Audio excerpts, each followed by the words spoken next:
はい、どうもトムです。今回はですね、ブレンダーでフォトリアルな海を作っていこうと思います。めちゃめちゃ簡単です。多分カップラーメンより早く作れるんじゃないかなってぐらいの速さです。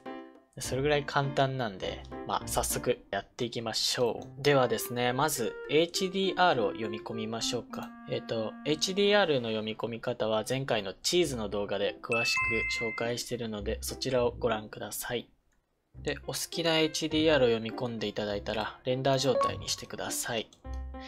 僕はちょっと砂浜っぽい HDR を選択しました。でですね、デフォルトのカメラとかキューブは消していただいても大丈夫です。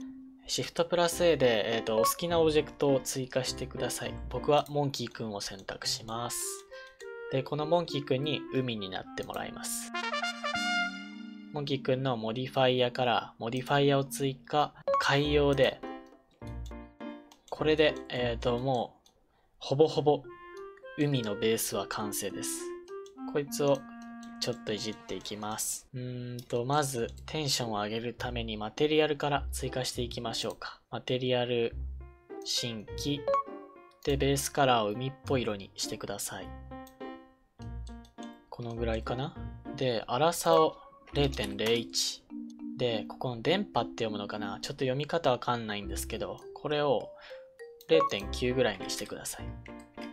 これ数値を上げることでどんどん透け感が出ます。もう海っぽいですね。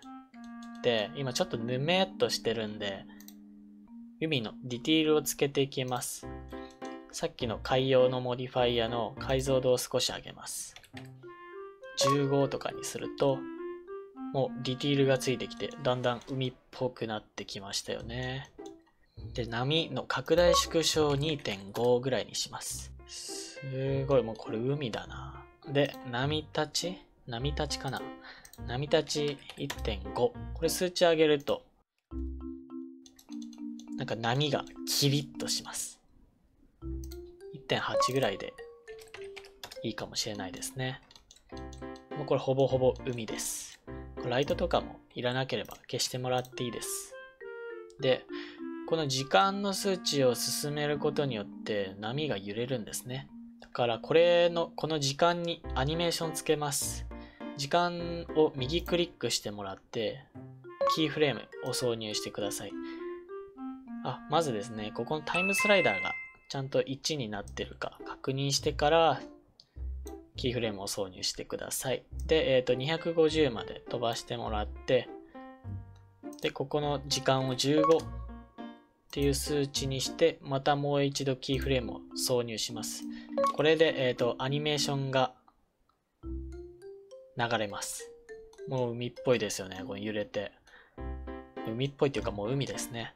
で、もっともっとなんか波を細かくしたいって場合は、解像度とか、上げていただくと20とかですね。もうこれ超リアルですよね。これ解像度上げると再生した時に動作がちょっと重くなるかもしれないです。もっとヌルヌル見たいよって方は解像度を下げるかパソコンのスペックを上げるといいかもしれないです。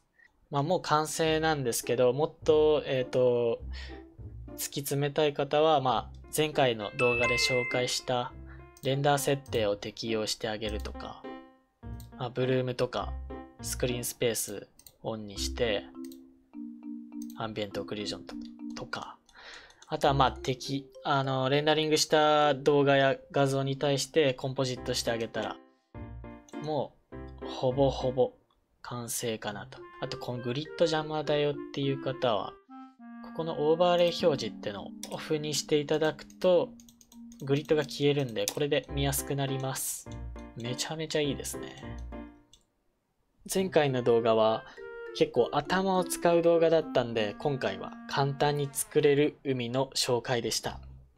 ね、夏なんでよかったらぜひ海作ってみてください。他にもいろんなチュートリアル動画上げてるので、よかったら高評価とチャンネル登録よろしくお願いします。次の動画はまだ未定です。では、またね。